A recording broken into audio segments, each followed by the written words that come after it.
You now have a human being. I mean, this could be, your relative. Prehistoric secrets frozen in time until now. Oh my God. High in the Peruvian Andes sits a pile of ancient stone everyone assumed they understood. A dead temple, old walls, old carvings. But scientists have crawled into its sealed tunnels with microphones, mass spectrometers, and robots. And what they found does not fit the story we tell about early humans. No writing, no metal, no wheel. And yet they built a machine of stone, sound, water, light, and substance, engineered to hijack the brain. This is Chavin de Huantar, the temple built on top of thunder. Let me take you there first, because the location alone tells you these people were thinking on a level we did not give them credit for. In the Ancash region of Peru's northern highlands, far from any tourist trail, a road drops down through the snow-capped Cordillera Blanca into a steep valley called the Conchucos. At about 3,180 meters above sea level, two rivers, the Mosna and the smaller Huachexa, come crashing together. And when the Andean snowmelt runs fast, the sound of those two rivers colliding is not a pleasant babble. It is a continuous roar. The ground itself seems to shake. Now, most builders would pick a nice, calm spot beside the water. The people who built this temple did the opposite. They built it directly over the point where the rivers meet. And then, and this is the part that should make you sit up, they cut channels through the stone foundations specifically to route that river thunder up into the inside of the building. They did not want to avoid the noise. They wanted to capture it. They were already 3,000 years ago thinking about sound as a raw material. This place is called Chavin de Huantar. The oldest part, the old temple, dates to around 900 BCE. To put that in perspective, that is around the same time the earliest books of the Hebrew Bible were being written, and the late Shang dynasty ruled China. And the people who built Chavin left behind no writing at all, not a single word. What they left instead was architecture so cleverly engineered that it took modern scientists 3 decades and a small army of physicists and chemists just to figure out what it was designed to do to a human being. And the answer starts underground, in a maze that makes no sense. The maze that was designed to get you lost. From the outside, Chavin looks like a U-shaped complex of stone platforms around a sunken plaza. Impressive, but nothing that would stop your heart. What you cannot see from the outside is that the entire mass of the temple is riddled with a network of stone corridors running through its interior. Archaeologists call them the galleries. The builders left no name for them. And here is the first thing that struck researchers long before they brought in any fancy equipment. These galleries make no practical sense. They do not do what underground passages are supposed to do. They do not take efficient paths between 2 points. They do not follow a simple grid. Instead, they branch, they double back, they cross each other at weird angles, and they are studded with little dead-end alcoves, all in a sequence that gives you absolutely nothing to orient by. Picture yourself inside. It is pitch black, which is how they were actually used. You cannot tell how deep into the temple you are. You cannot tell which way is out. You cannot tell how many turns you have taken. The narrow walls mean 2 people cannot even walk side by side, and the low ceilings force taller people to hunch. Everything about the design strips away your sense of place. For a long time, you could write that off as sloppy building. But after 30 years of careful excavation, the evidence points somewhere much more unsettling. The disorientation was not a mistake. It was the entire point. This was a space engineered to make you lose yourself. And then they filled that space with sound. 20 shells from an ocean 800 kilometers away. In July of 2001, a team led by Stanford archaeologist John Rick was excavating one section of the gallery network when they hit something that stopped the work cold. A conch shell, then another, then another. By the time they finished, they had pulled 20 intact conch shell trumpets out of that single gallery. Now here is the first mystery. These were strombus shells, a big marine species that lives in warm Pacific waters. Chavin is high in the mountains, hundreds of kilometers from that coast. Somebody carried these shells at least 800 kilometers up into the Andes, on foot 3,000 years ago. That is not a casual souvenir. That is a serious, deliberate logistical operation to bring a specific object to a specific place. And every one of those shells had been carefully modified into an instrument, the tip filed off to make a mouthpiece, the surface carved with the swirling, complex art of the Chavin style, and no two decorated exactly alike. They even got a name, the Gallery of the Shells, and they are now kept at the site museum. The wild part is they still work. Researchers have played all 20. They produce a deep, low, resonant tone that seems to come from everywhere at once. But the shells told a second story in their wear. The thick inner surface of several of them had been worn clean through, not from the dig, but from decades of use. These instruments had been blown over and over for a very long time until the material rubbed thin. Then they were wrapped in cloth and laid to rest in that dark gallery, which raised the question that would take another 7 years and a team of acoustic physicists to answer. What did those trumpets actually do to a person standing inside those stone corridors in the dark, the building that scrambles your hearing? In 2008, Rick brought in a team from Stanford's Center for Computer Research in Music and Acoustics. These were serious acoustic scientists who spend their careers modeling how sound behaves in physical spaces. They hauled microphone arrays and measuring gear down into the galleries and ran one of the strangest acoustic studies ever done at an archaeological site. They published it that same year in the Journal of the Acoustical Society of America, and the numbers they got back are genuinely eerie. Normally, in a big stone space, you expect a long echo, like a cathedral, where sound smears and lingers for 2 or 3 seconds. Not here. The galleries have a very short echo, well under a second. That means rhythmic, percussive playing on those shell trumpets would come through crisp and clear, the beats staying sharp instead of blurring into mush. The space was tuned for rhythm. But the second finding is the one that matters. The scientists measured something called low interaural cross-correlation, which is a technical way of saying that the sound reaching your left ear and the sound reaching your right ear were wildly different from each other. Your brain figures out where a sound is coming from by comparing your 2 ears. When the 2 signals do not match, that system breaks. So inside these corridors, the sound seemed to come from everywhere and nowhere. You literally could not tell where it was coming from. A later Stanford researcher, Miriam Kolar, tested this on actual living people. She put 45 volunteers into the dark galleries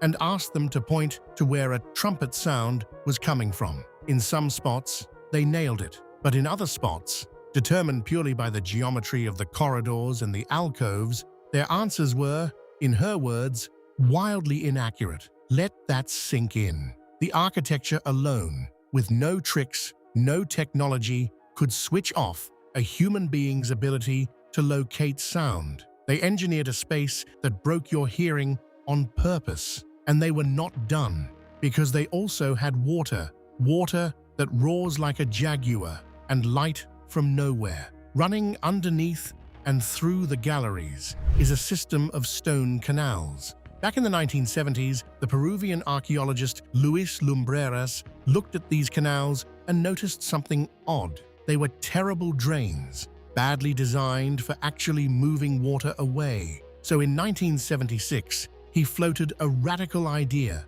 What if they were never meant to drain anything? What if they were built for sound? Later researchers tested it, and he was right. When you push a large volume of water through that canal system, it fills the whole interior with a sustained, deep, low rumble. And here is the detail that ties it to the soul of this culture. Several researchers have compared that rumble to the growl of a big cat, and the jaguar, the great fanged feline, is the single most important image in all of Chavin art. They may have literally engineered the building to roar like their god. Then there is the light. Excavators kept finding polished mirrors made of anthracite, a shiny black stone, down in the galleries. In pitch darkness, a polished mirror lets you catch a beam of light from somewhere and aim it, a controlled shaft of brightness stabbing into a black room that you can then block to plunge everything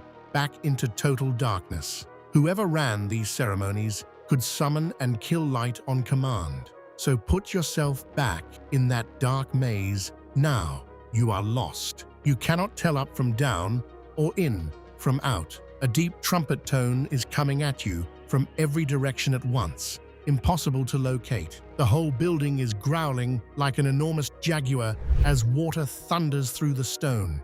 And then a sudden blade of light cuts through the black and vanishes again. That is already one of the most overwhelming sensory environments ever built by human hands. But we just found out it was only the beginning, because for a chosen few, there was one more ingredient: the sealed room and the bone tubes. In 2017, excavators were working a passage that had been deliberately sealed shut around 500 BCE, right as the main ceremonial life of the site was winding down, and had not been opened since. The seal had held for roughly 2,500 years. Inside, laid down in careful, organized layers before the room was closed, they found 23 artifacts, 22 carved from bone, 1 from shell. They were tubes and little spoons, no cutting tools, no cooking pots, nothing else. Just objects shaped for one specific purpose: inhaling something. And the room itself was tiny, about 7 meters long, tucked deep in a restricted zone of the maze that you could only reach by knowing your way through the labyrinth. This was not a public space. Only a handful of people could physically fit inside. Whatever happened here happened for a select few.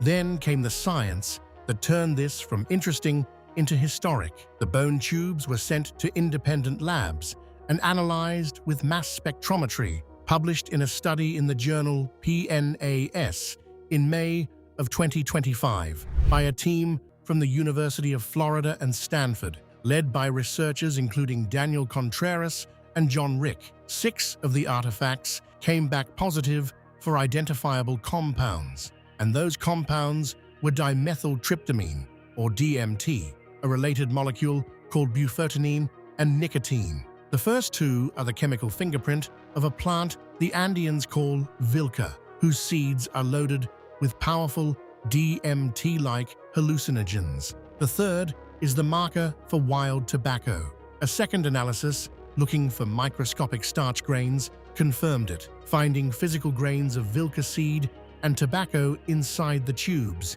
and the grains showed heat damage, meaning the plants had been dried, roasted, and ground into a snuff before being inhaled. This is the oldest direct chemical evidence of psychedelic substance use ever found in the Peruvian Andes, and the bones themselves may have come from the wing of a peregrine falcon, a bird tied to speed and altitude in Andean symbolism. They were inhaling visions through the hollowed bones of a bird of prey, a machine for manufacturing power.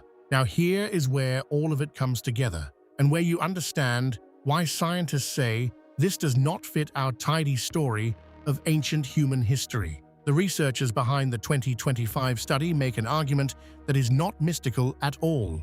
It is cold and structural, and it is more chilling for it. At Chavin, the altered states were not shared equally. They were rationed. The big open plaza outside could hold a crowd. The sealed inner chamber, where the substance tubes were found, could hold a tiny handful. So the same temple gave 2 completely different experiences to 2 completely different classes of people. The masses out in the plaza got the roar of the water, the trumpet tones arriving from impossible directions, the flashes of light, overwhelming, disorienting, awe-inducing. But the inner circle, the elite, went deeper. They navigated the maze to the hidden room, and there, right beside the most sacred object in the whole complex, they took the Vilca and the tobacco and went somewhere the crowd could not follow. They had direct contact with the gods. The crowd only got the echo of it. And that sacred object at the center is the final piece. It is called the Lanzon,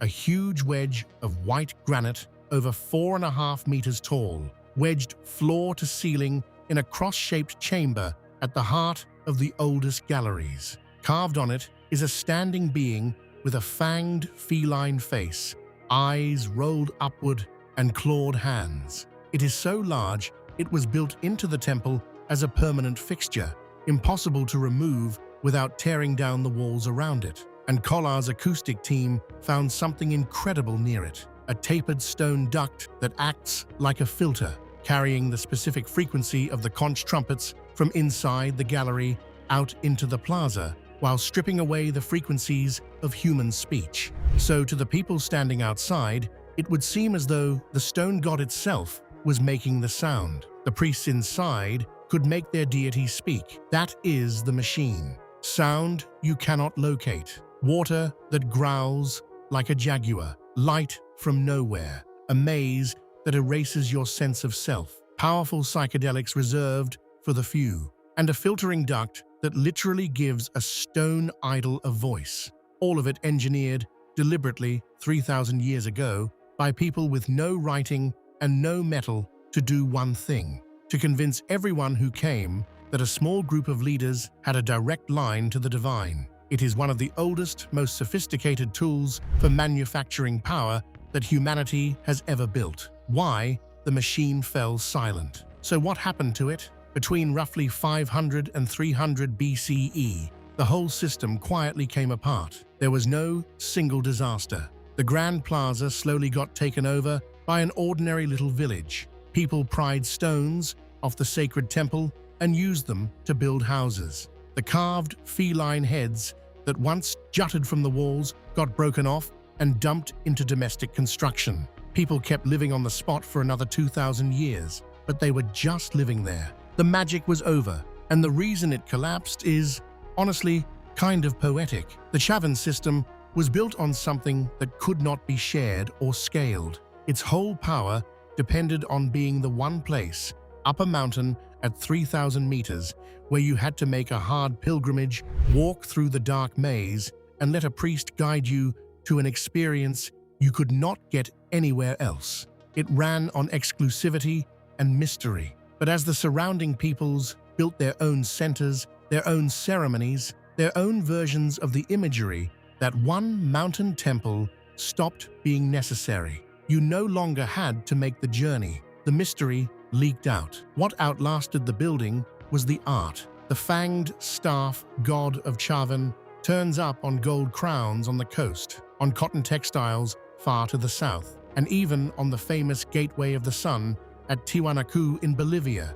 built 1,000 years later. The clever visual trick that Chavin invented, where the same carved lines can be read as two totally different figures depending on how you look, a way of hiding meaning from anyone who was not taught to see it, echoes through Andean art for centuries. The temple went silent, but its ideas spread across a continent. And the digging is not finished, not even close. In 2019, a small remote-controlled robot, barely bigger than a shoebox and mounted with a camera, was sent creeping down a tunnel far too narrow for any person to fit through.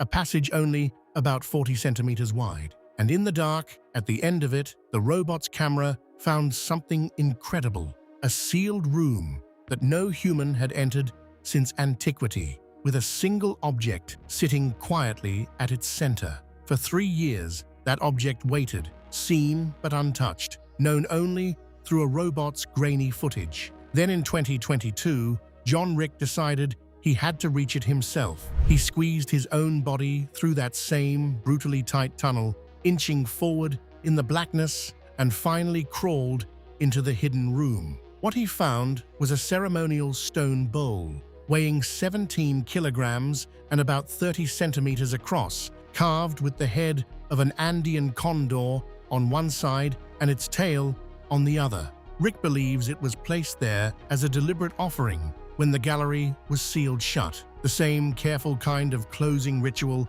seen in the room that held the substance tubes. And here is the thing. There are still sealed rooms down there, still passages no one has crawled through, still layers no one has excavated, still offerings sitting in the dark exactly where they were laid thousands of years ago. After 30 years of digging, Chavin has not finished talking. It is only just getting started. Chavin de Huantar was never just a ruin. It was a machine, built 3,000 years ago, engineered from stone, sound, water and chemistry to bend the human mind. Not aliens, not magic, just ancient people we badly underestimated. If you liked this, hit like and subscribe, and make sure to check out our other videos.